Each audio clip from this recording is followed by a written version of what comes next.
Life is feeling shorter and scarier all the time, so might as well just do whatever. Hello. Skye Seminar is in session.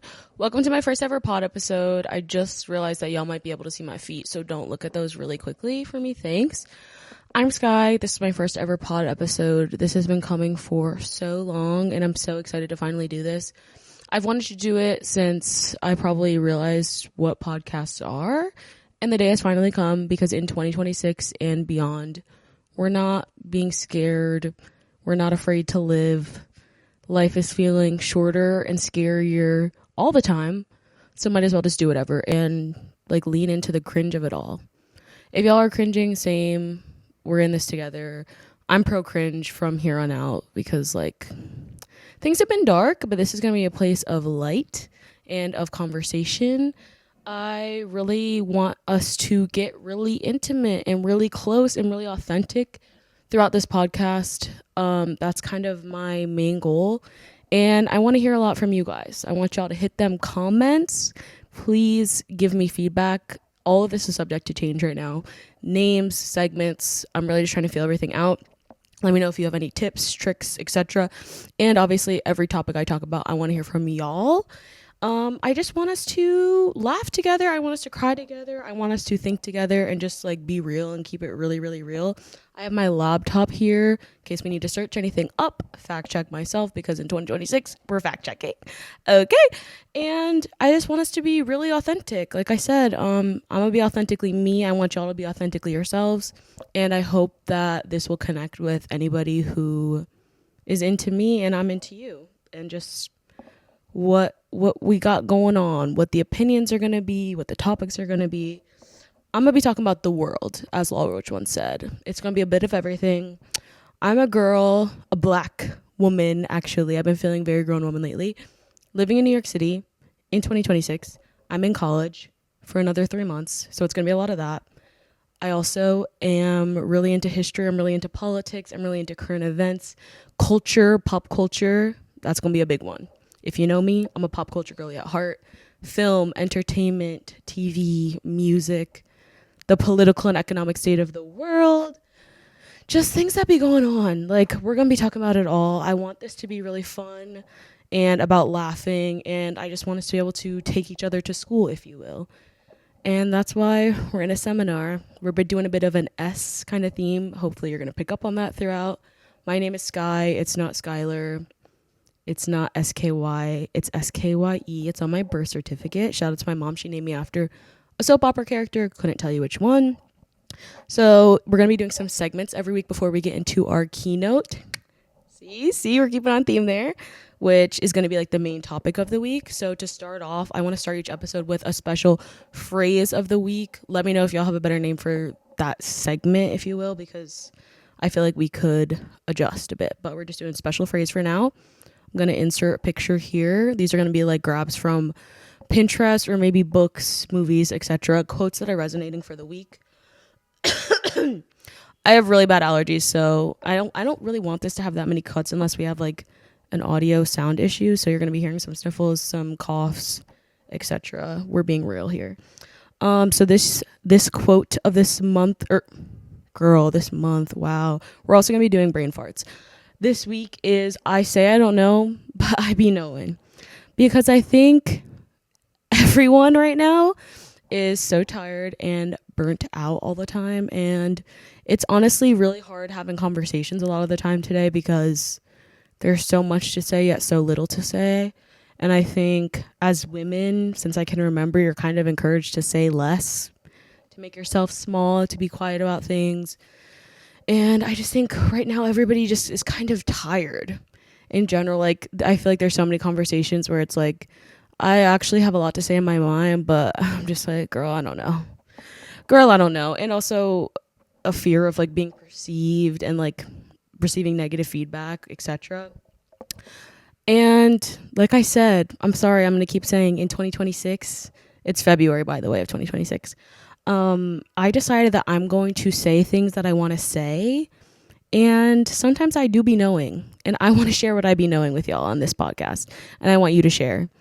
And I think that we'll have so much to learn from each other, from the girls, the gays, the theys, maybe a few select straight men, the coolest straight men send them my way. And I just think everybody should say thoughtfully after you think out what you want to say. I think everybody should say the things that they want to say. That's been one of my resolutions.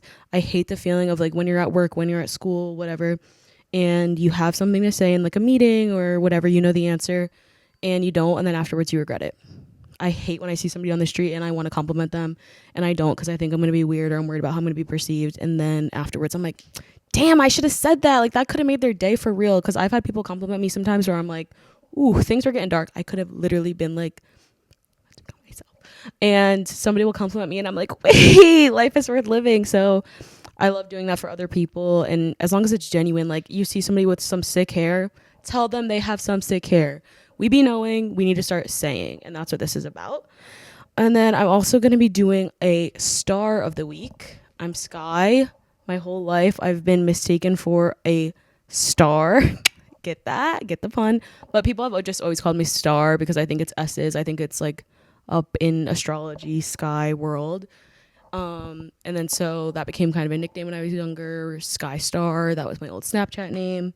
And that's just become kind of like a motif for my life. I love my stars. You'll always catch me with them in some jewelry all around my room, as you can see. Oh, and by the way, this is my real room. This is my real bedroom. I'm filming this on my bed. This is what I get up to in my personal time. I love pink. I love colors. I also love bees, beehive, if you will. And if that's not real, I don't know what is. But yeah, so we're going to be doing a star of the week. And as I'm filming this, it is the week after Sunday, Bad Bunny's halftime show. And I would be remiss if Bad Bunny was not my star of the week and that halftime show was not my star. I am not, and walk with me on this, I'm not like a Bad Bunny stan in the sense that I follow his career really closely or listen to his music a lot or like go to his concerts or anything. I'm really not, and I don't want to pretend like I am. However, Bad Bunny is one of those people where I'm like a passive fan of, where I'm not necessarily like a super fan subscribing to the content, but I love everything that he stands for. I love the personal public figure that he is, and I've just always really appreciated what he means to people and to so many of my friends and family. I just love him. I think he's very charming. I think whenever he's like one of those celebrities where I'll stop and like watch interviews of him. I think he always has something really interesting to say. He puts his money where his mouth is. And obviously he's beautiful and he's very talented. When some songs come on in the club, you know what goes down. So that being said, I was really excited for the halftime show. I think it was a first of its kind and he didn't disappoint. And I love that it pissed people off because there was really nothing to be mad about for real. He's an American, whether y'all want to believe it or not. So many Americans speak Spanish. And yeah, I just think everything that he did in the halftime show was not only just on like an art level of like amazing music, amazing production, amazing dancing, amazing choreography, amazing planning. Like the sound was even great. I, as a critique of music and of performances, have been feeling like the Super Bowl halftime show sound has been off for years now. And the sound I think was really great. I think Lady Gaga was a really smart, personal for him, I believe. I think he's like a huge little monster. A really smart choice to bring in. I just loved everything about it. I love to see Cardi B. That's my girl. I love to see her out there. I wish that they performed. I like it, but I think she's about to start tour, so that's why that was probably not going to happen, even though I did really want it. I think that he just reps for his people, and that means the world. And I think that more people need to understand when we say America, not the United States, America, we're talking about all of North America, all of South America, all of Latin America. And I'm glad he got that message across because so many people are very uneducated on that.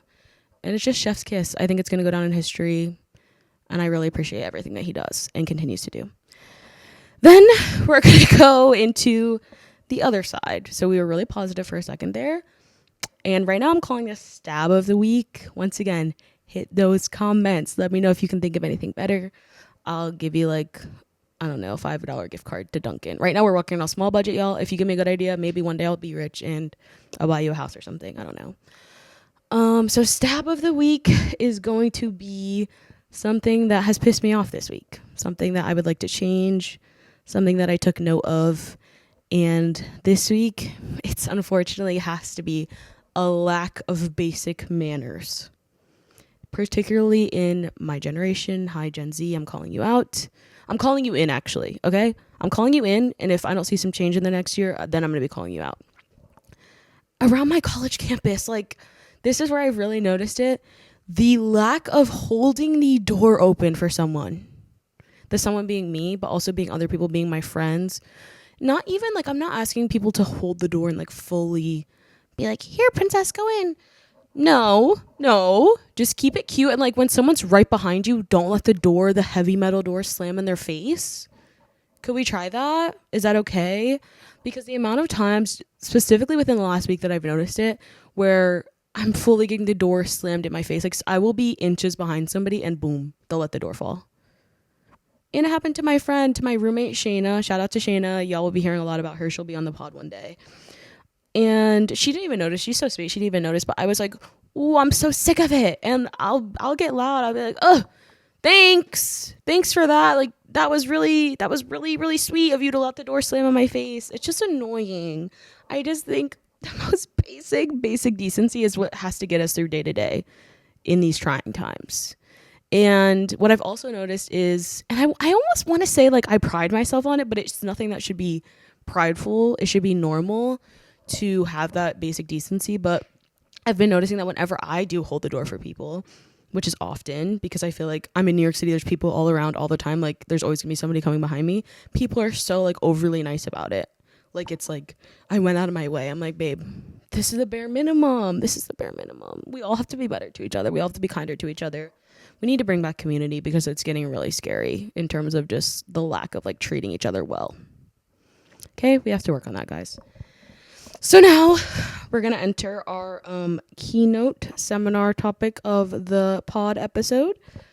And it's going to be trials and tribulations of being a fangirl. I don't know if y'all can tell by what's going on in my room. You actually can't even see the full extent of how many posters there are and how many things cover my entire room. One day I'll do a room tour. But as I mentioned, pop culture, entertainment, music, being an obsessor is a big part of who I am, of my personality. I've kind of always been like this since I can remember. And I feel like so many of y'all watching this will get me in some way, shape, or form. And I want to talk about it. So as I said, as long as I can remember, basically, I have just been an obsessor. I want to say, like, 4 years old when the Jonas Brothers show was airing on Disney. And while I was never a huge Jonas Brothers fan past this time in my life, this was the first time I remember being in love. Like, I was bent over Joe Jonas, y'all. I was literally like 4 or 5 years old. I had a notebook, and I think part of it was maybe that his name was short and he was also very charming because I could write Joe, even though I was, like, learning to read and write. And I had a notebook and I would write Joe, hearts, Mrs. Joe Jonas. Like, I was just addicted to him. That's really, like, the only recollection I have of that obsession, is just watching the show and writing all over my notebook and being obsessed. Because I think very quickly the Jonas Brothers got swooped out by Justin Bieber. I had a very brief affliction with the Bieber fever. Bieber fever. I think lots of people were plagued for many years. I was doing maybe a year or two before something bigger came. And my main memory around Justin, I remember, obviously, I have 3 older brothers, and just, like, this was maybe like 2010, 2011. The culture was not very kind to Justin. Young girls were very kind, but the culture wasn't. And I remember, like, everybody always used to, like, call him gay and make fun of him. And this is where I'm going to do an episode on how much I love gay people, gay culture, and what it means to me. But I remember being like, and what? I hope he's gay. I will defend him. Like, I don't care. And so I remember that. I remember being obsessed with his hair, the style, the color purple. I'm a pink girl. Like, that's kind of my whole life. But I had a brief phase with purple because of Justin. And I remember going to see Never Say Never, his documentary, in the theaters. Purple 3D glasses on, which, now that I think of that, it's so funny that they made that movie 3D because it was a documentary. Like, hello, why did it have to be 3D? It was just him, like, popping out. But they also did the same thing with One Direction anyways. I remember going to see that, and I remember As somebody who's so obsessed with film now, it was one of the first times that I became cognizant of the celebrity documentary style where they're so clearly trying to like cheat out to the audience and make you like them. And even though I was aware of that, I didn't care, and it still worked for me. And by that I mean like the scenes where he was so young. Looking back on that now that I'm old, now that I'm unk, he was so young. But at the time I was like, oh my God, he's grown. He's like 16 and he's like running around backstage and like playing pranks on each other and just having fun. And I remember being like, oh my God, they're trying to make me love him, but I love him. Like, he's just normal. And I remember my mom she like never really cared about, she was just like, my mom is very like passively supportive about everything. And I remember her coming out and being like, that really changed my opinion of him, Skye. That was just so sweet. He's just a normal boy. And I think it was so effective in just making him so charming. And that's my main Justin Bieber memory. I'm big on My World 2.0 because I started to fall off later in his career, but that's like my favorite Justin. Because when the Bieber, why do I keep saying Bieber? The Bieber fever faded was when a little thing called One Direction came into picture, okay? I have to take a deep breath for this one. One Direction infection has plagued me since, I want to say 2011, 2012, and still continues to this day in some way, shape, or form. I remember seeing One Direction for the first time ever when they performed What Makes You Beautiful at the Kids' Choice Awards. I'm an award show person. I want to do award show recaps in the coming months. Because I used to be tuned into Teen Choice Awards and Kids' Choice Awards like it was something like serious. But I remember watching, they performed, and like something rewired in my brain genuinely. I had my phases. I had my flirtations with other celebrities before, but when I saw Harry Styles, y'all, something shifted. I just remember seeing him and like, it was always him for me. Like, I'm still a Harry girl to this day, and from the second I saw them, it was him. The eyes, the hair, he's so charismatic. The singing, like, he just was everything. He still is everything. And the whole group as a whole, like, I really, really fell for okay, we're gonna get some feet in here really quick again. I really fell for him as like a boy, or One Direction as an entity, as like a boy band, and the different roles that they had. It really worked for me, and it worked for so many of us, as we all know. And from then on, like, I was locked in. It was and is maybe the most obsessed I've ever been with something in my life. I was a small child. I was like 7 years old, and it was like immediately like, well, obviously me and my mom went to see in 3D This Is Us on opening night in the theaters, One Direction's documentary. I got like every Christmas I would get all the albums, merch. I would beg, I would cry, I would plead. I would like, this is when my mom first let me get Facebook and Instagram too, when I was a little bit older, maybe like 10, 11, which is crazy looking back now. It was like my cover photo, all my profile pictures. When I look back on my photo album from that time, it was all like Tumblr, Twitter, all the things saved. Vine edits of One Direction, huge for me, huge. It was just everything to me. Like, it plagued me. And around the same time, so On the Road Again was One Direction's last tour. I was on Stan Twitter. I'm not proud to say it. I was 11 years old. And that's not okay for sure. And Stan culture, Stan Twitter especially, has some pros, has a lot of cons. I would say probably more cons, but it definitely does have some pros. And I was obsessed. I obviously was lying about my age. Not like in a creepy way, thank God. I'm so grateful that I didn't have any creepy experiences, but I was just like, I'm 17 or I'm 16. Obviously I was 11 years old, and I was doing swim at the time. I was a competitive swimmer, and we would have, of course, practices, meets, etc. And I'm thinking, so this is like, picture like 4, 5, 6 p.m. Eastern Standard Time. One Direction is touring in Europe. So then they're like on stage during this time. And I would be freaking out during my practices, during my meets. Like, I need to get on Twitter. I need to see what's happening. Like, I need to be on like One Direction updates account. Like, what if they're doing something crazy? And when I look back on that, I'm like, girl, you should have been spending your youth better. But whatever. Like, that was just my vibe at the time, and continued to be my vibe a bit. My ultimate One Direction story is, for said tour On the Road Again, my mom I have a single mom of 4. Like, we were never doing disposable income. We were doing, you know, opening up the pockets and flies are coming out, but we always had everything that we needed. But things like concert tickets are excess purchases, especially when you're a family and you have to like feed your kids, etc.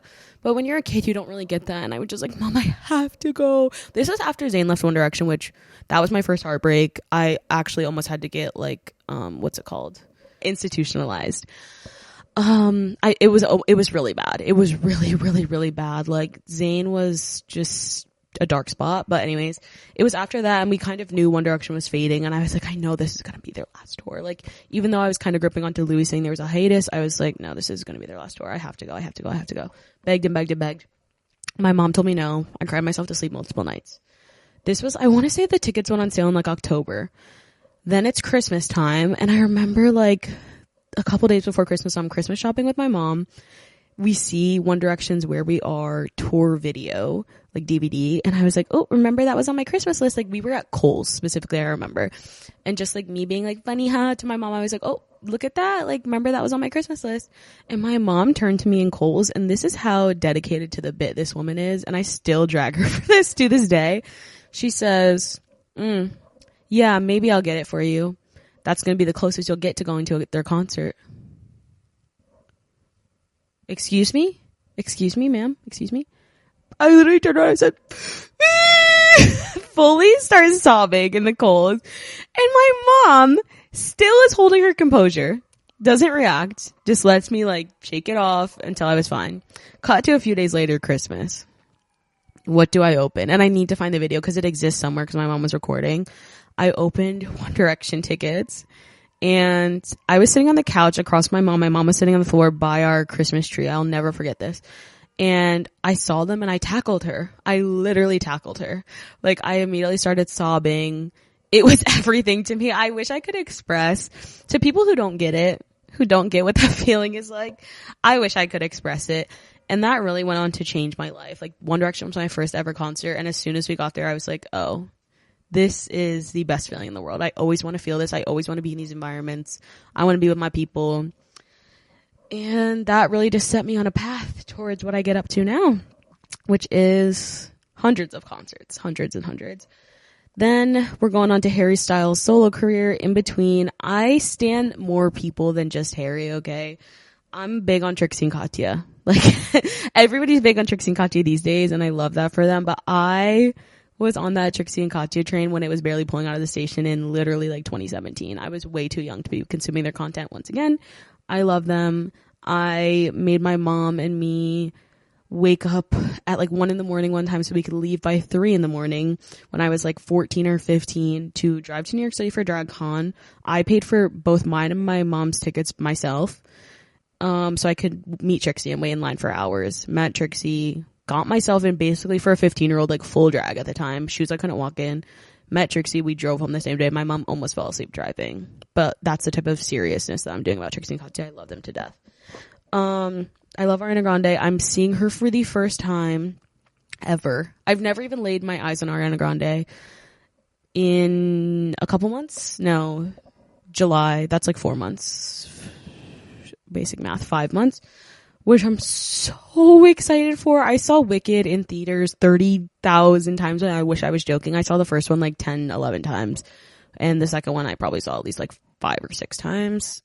That's a really important woman to me. Hamilton, Lin-Manuel Miranda. If you can't tell, I also dabble in some theater. Okay? The fact that I have these listed back to back right now, because I have a bit of a notes of what I am looking at right now and what I want to tell you guys. Also huge on the MCU. Marvel Cinematic Universe. That kind of was at my core for a bit there. I want to say like 2019, 2018, that was when that peaked. I loved it when it was good. And these days I'm kind of dabbling again. I kind of fell off, but I think that we're bringing things back. Like, usually if there's a Marvel movie out, like, I'll be in the theaters.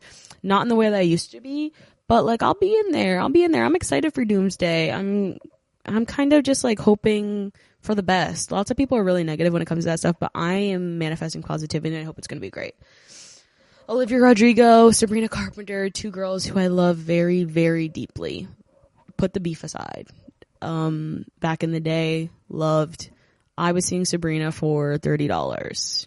at venues here in New York. I saw her at Terminal 5. I saw her at, I can't even remember. Maybe it was Webster Hall. So now seeing her blow up makes me so happy. I hate to have to spend a lot of money on her tickets, but I love her to death. Same with Olivia. Sour changed my life. Guts changed my life. Both albums, I'm like the same age as Olivia. She's maybe a couple months older than me. And she is kind of the narrator of my life, along with her best friend, Conan Gray. Both of their music is incredibly important to me. And I feel like they, of all the artists that I know and love, they kind of write my thoughts to the point where I get really scared sometimes when I listen to their music, because I'm like, is this play about me? Like, it's a bit too close to home. So I love them.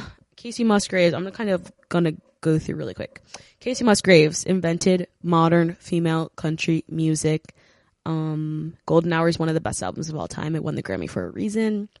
Megan Thee Stallion and Cardi B, I'm gonna put them together because those are my girls. Bong, bong, bong, beat it up.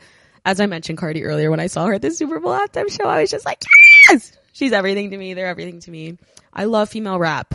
I love female rap. I dabble sometimes in some men doing rap, but to me, it's just women, like, period. At the end of the day, it's always going to be women. Nothing makes me feel the way that female rap music does. And those are two of my girls who are holding it down in a big, big, big way. I saw Megan Thee Stallion when she performed at MSG on her last tour. She brought Cardi out. There was tears. Like, it was everything to me, and I knew it was going to happen too, and it was just everything. Leve, I'm the biggest fan of Leve's music.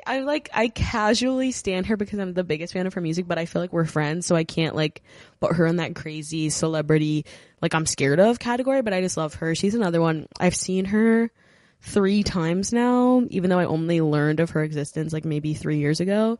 And the first 2 times I saw her were, like, small venues, and then I just saw her at MSG. I saw her at Town Hall in New York, which is like 1,000-person venue. Then I saw her at Radio City, and then I saw her at Madison Square Garden, which, what a lovely, beautiful, gradual climb. I'm so proud of her. I love her music. If you don't know Leve, if there's anybody on this list I could recommend to you who you may not know, even though she is kind of huge now, Leve is just doing something different musically. She just doesn't sound like anyone right now, and I appreciate it so much. And she's another one where, especially her heartbreak songs, and when she gets sad, I'm like, baby, I see you, I hear you, I feel you, I stand with you. Doechii! I love Doechii so much. I saw Doechii at All Things Go. She was headlining this past September.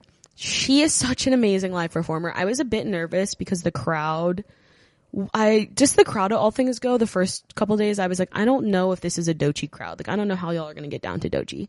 And I think on the day that she was headlining, there was more Doechii fans. Like, it was more her vibe.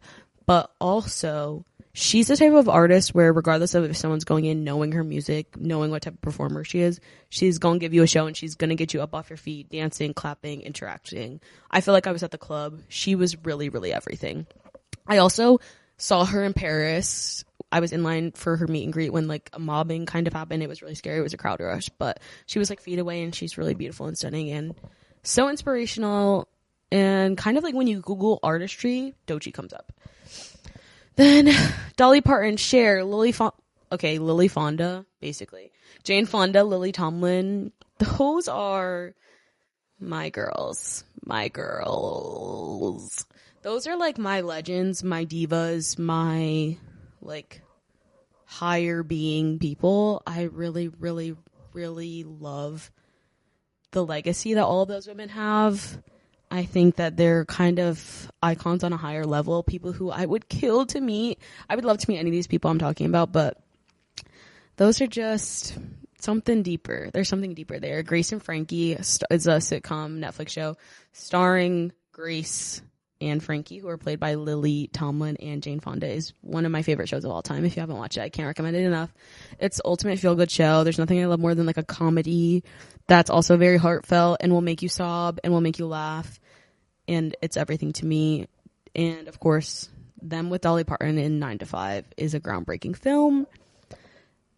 They kind of wrote the book on feminism when you really think about it. And same with Cher, like, Mom, I Am a Rich Man. What more do I have to say? Fashion icons as well. Lately, I've been really dabbling in role model and So I kind of have him as a little bullet point there. I really like me some role models. Saw him at Gov Ball in June.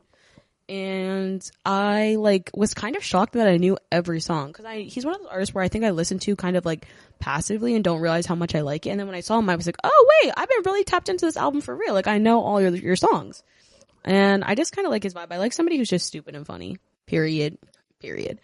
And then film and TV, that's kind of a whole different category for me in terms of people I stan. But obviously we're doing Zendaya, Jacob Elordi, Nicole Kidman, Margot Robbie. Rachel McAdams. Oh my god, if you guys haven't seen Send Help, please go see it. It's her new album. Wow. It's her new movie that's out in theaters right now. It was really funny and shocking and kind of everything that I needed right now. Also, Tina Fey, Amy Poehler. Shout out to my comedy divas and RuPaul's Drag Race. I'm going to do an episode on RuPaul's Drag Race because drag queens and RuPaul's Drag Race mean a lot to me, and I feel like so much of my personhood, my personality, etc. comes from those divas in many, many ways. I've been watching it since I was so young, and it just means the world to me. Now, oh my god, at the top of my list, hello, Beyonce, Giselle Knowles Carter. She's on the wall behind me here. Other than Harry, Beyonce's everything to me. Beehive, as I said, that's kind of not where the bee comes from. The Beehive is like, and my love for it comes from like Trixie's like, oh honey, and also Beyonce, but also I just kind of like them, so that's kind of the tie-in. Beyonce is everything to me, everything, and I feel like I've said that a lot, but she is the ultimate inspiration. She gets me through every day, every time I'm having a bad day. I saw her for the first time on the Renaissance tour. I had nosebleeds due to brokenness in Philly, and the show was so good, but we had like a really, really bad view that I was like, I need to see this again. I need to. And my mom, shout out to my mom, y'all. This is no one has ever been realer than my mom. When she drove me to Boston, which is 6 hours from my hometown, in one day to see Beyonce. I went by myself. My mom waited in the parking lot. I met a guy in the parking lot and bought a floor ticket there. So I drove there fully with no ticket. Saw the show, the 3-hour long show. I was dancing, I was singing. It was the best night of my life, maybe top 5 at least. Like that was the craziest experience, and to see her up so close and like just to know that she was a real person really changed me. And then we drove home the 6 hours that same night. My mom really held it down. I think I drove like an hour or two, and then I was like falling asleep. So my mom drove us the rest of the way. She's the best for that. I saw Cowboy Carter, obviously. Act 3, my money's going to be up in a big way, so I'm going to ball out. I'm going to ball out. Affirmation, I'm going to ball out.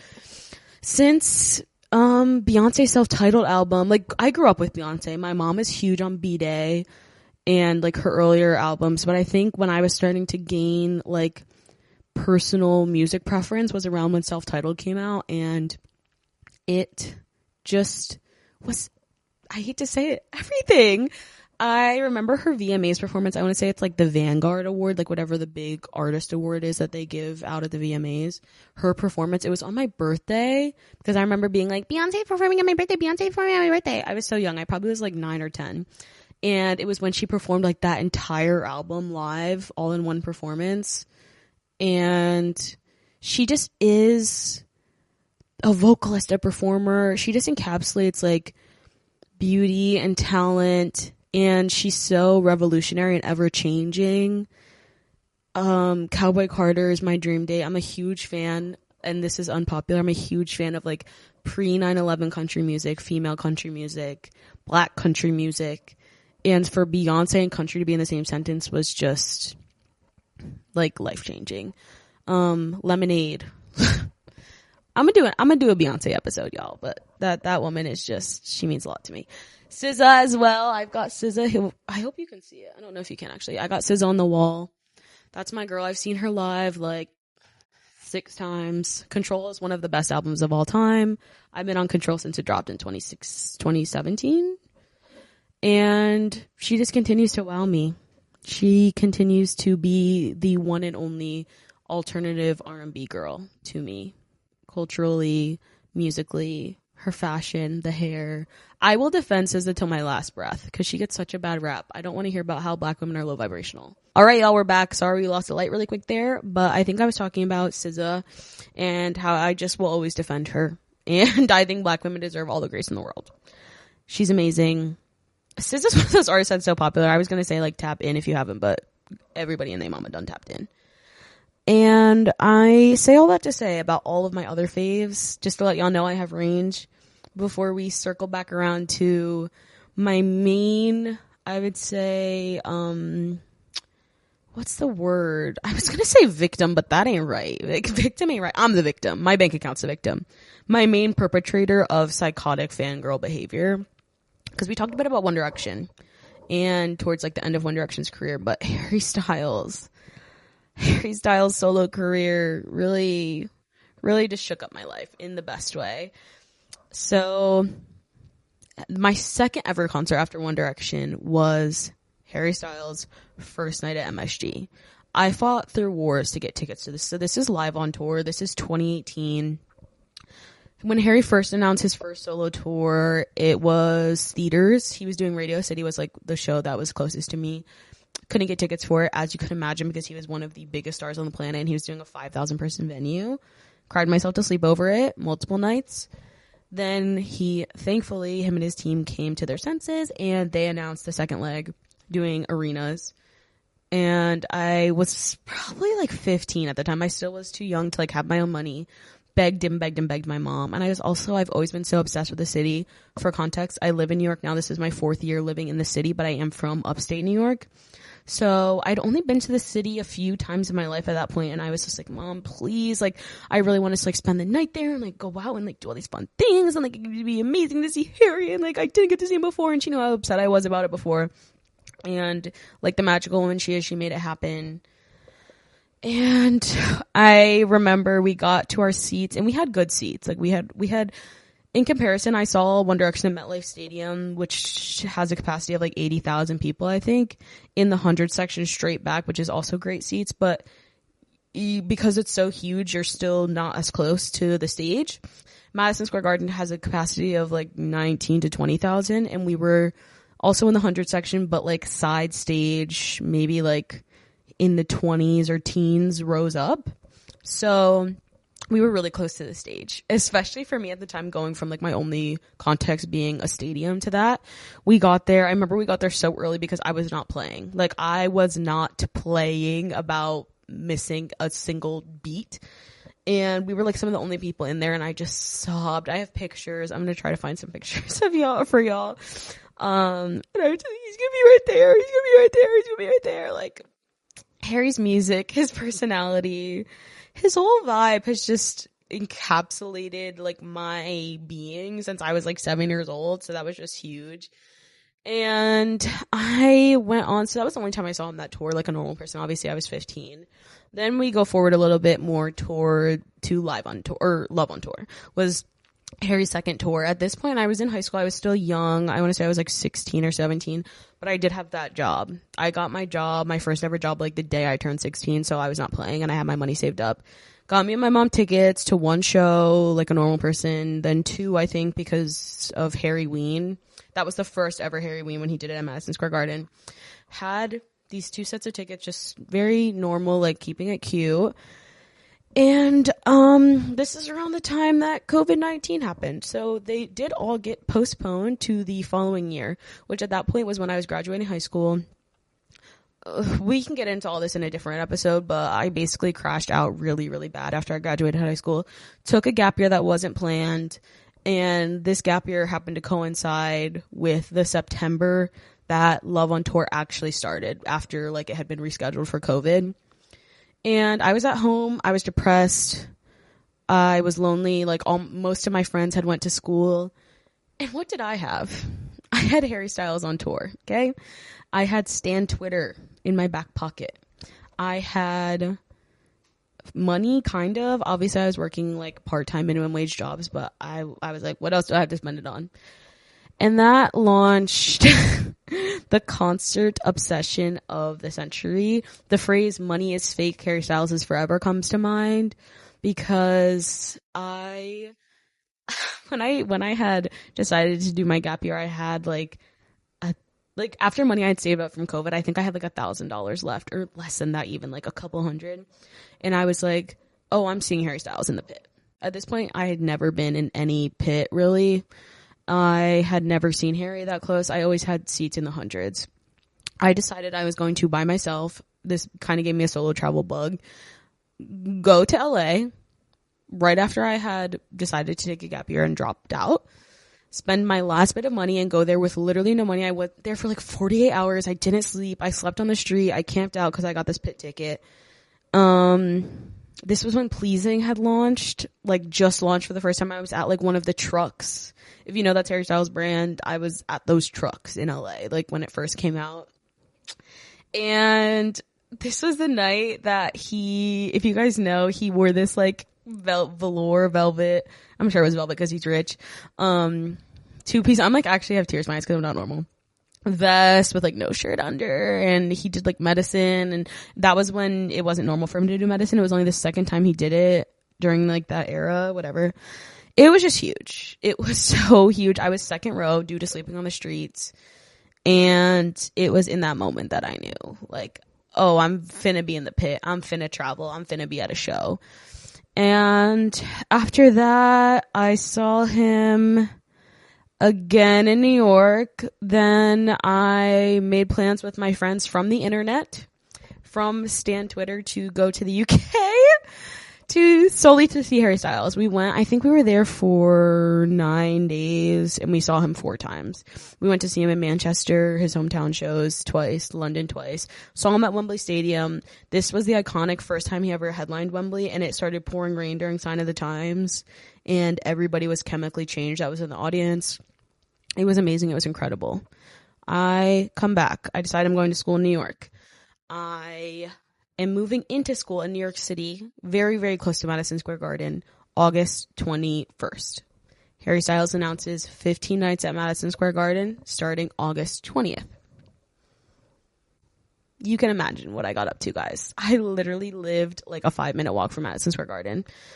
I went to 10 of the 15 shows, I think. This has to be a no judgment zone, guys. We said we're being real, okay? I know you're thinking I'm crazy, but like it was everything. It was everything. And you have to think, like, concerts are expensive. Don't get me wrong, concerts are expensive, but a lot of that cost is cut down when you don't have to travel. I didn't even have to like pay for a train ticket or anything. Like I was just strolling over, buy a hotel, etc. Book a hotel room. It was just easy access, and it was during a time when I needed it. I needed it so badly. I got such community from these shows. I made so many friends there. Friends I'm still like linking up with for Harry's next tour soon. People that mean a lot to me. So many amazing experiences. And I'm a big traveler, and I think that so much of that is linked with the fact that the first times I ever traveled, especially by myself, were for concerts. It just opened up like this whole new world to me. I've made so many connections. I hate to say that like corny networking term, but the connections, the friendships, the memories, it has just been like in the least corny way possible. It completely altered the path of my life. Even what I do now for work, I work in entertainment. I love like entertainment and media, and like I feel like I learned so much through literally running like fan accounts that have helped me in my professional career, my personal career. So much of like the core of people who were really deep in that fangirl lifestyle like me is like reflected, or so much of that is reflected in the core of who I am. And I think that's undermined so much. I think it is really, really undermined in society, like the importance of women, okay, whoa, that was like, whoa. The importance of women loving things, and what like creating community can do for you, especially like in the past, I want to say like 15 years when people have just kind of fallen off. I want to look up, there's a quote that Harry said about women and like women being his fans. Like if women love things, then it gets bad treatment, such as the Justin Bieber effect. You know what I mean? Like women are just like undermined and treated as like less than, and like our opinions and our interests don't matter, when my life path begs to differ. It really does beg to differ, because this, like my interests and the things that I loved as a child and as I grew up really like paved my path and became like really important to who I am. It's so important for the culture. It just is kind of everything. Okay, I'm going to find it. If only my computer would work. My MacBook is going through something, y'all. I've had it for like 5 years now, which I feel like is kind of when you get to the scary time. Okay, here it is. Who's to say that young girls who like pop music, short for popular, right, have worse musical taste than a 30-year-old hipster guy? That's not up to you to say. Music is something that's always changing. There's no goalpost. Young girls like the Beatles. You're going to tell me they're not serious? How can you say young girls don't get it? They're our future. Our future doctors, lawyers, mothers, presidents. They kind of keep the world going. Teenage girl fans, they don't lie. If they like you, they're there. They don't act too cool. They like you and they tell you, which is sick. As Reese Witherspoon once said, women's stories matter. They just matter. Young women and their interests should be taken seriously because it can kind of propel you on a crazy, crazy little ride, and the things that we care about matter. If I had told myself 10, 15 years ago that I would have the means. Oh, I paid for past my One Direction concert and past the first time I saw Harry live. I paid for every last drop. Okay? No mommy's money, no daddy's money. There's no dad, by the way. There's no dad. It was all my money. I am giving self-made, all my pockets that I work really, really hard for. I choose to spend my money that way. So yeah, like knowing that if I could tell my younger self that I have the means now to do the things that I do and to be able to like enjoy life and go to things that I want to go to and treat myself, and like the things that I've been able to experience culturally, and the fact that I'm still on the same people, I mean, I wouldn't be shocked about that. I would know. I'm like, yeah, Harry for life, Beyonce for life, all my girls for life. But it just really means the world to me, and I wish I could also tell myself that, and I think this will be out by the time I release this episode, that I actually worked with Harry's brand, which is the craziest sentence to say out loud ever, and this is my first time saying it. I did a campaign with Harry Styles' brand, Pleasing. It was the coolest experience ever. I literally was on set. I was modeling. I was getting my makeup done. I was getting my nails done. I was working with like all the people on Harry's creative that work for his brand. They were all really sweet. It was like one of the coolest work days I've ever had. And the campaign's out now, I think. So I'm going to put links in the comments or in the description. I'm really excited about that. Check it out. It was like kind of the coolest thing ever. And to know that Harry Styles has perceived me. I mean, he's perceived me in the pit before, you know what I'm saying? But to know that like there's images of me and videos of me on that man's phone kind of is a game changer. And if I could tell my younger self that, I think she would have passed from like a heart attack. And you should just take women seriously. Take women and their interests seriously. Okay? I'm being serious. I'm being serious as a heart attack right now. I say a lot to say. I'm going to see y'all at Harry Styles Together tour. He's doing 30 nights at MSG 30. It's going to be insane. I'm going to be at least 3 of them. Being the first show, August 26th, my birthday show. It's 2 days after my birthday, but like that's my birthday show, period. And then the last 2 are Harry Ween. Both nights I'll be there, obviously. Probably more in between. Hit them comments and let me know where you're going, what shows you're going to be at, what section. I'm going to meet y'all. I'm going to link y'all up. And I'll be sprinkling some more crazy fangirl stories throughout the pod. This is All in Love on tour, by the way. I went to see Harry in Los Angeles again. Palm Springs, California. I went just for Harry. I also saw him again in Europe. I have so much to say about it that I could not possibly fit in one episode. I feel so Trixie and Katya. Like, I don't know how to end this. If, for reference, Trixie and Katya have a podcast, Bold and the Beautiful, you should watch it. It's like the best podcast ever. And they always just kind of will be like, okay, bye. That's how I feel right now. Yeah, like, thanks for watching, y'all. This has been so much fun. I've always wanted to do this. This is just everything to me right now. Can't wait to the future. I can't wait to freak out with y'all. I can't wait to share more and hear what you guys have to say. Let me know if there's anything you want me to talk about.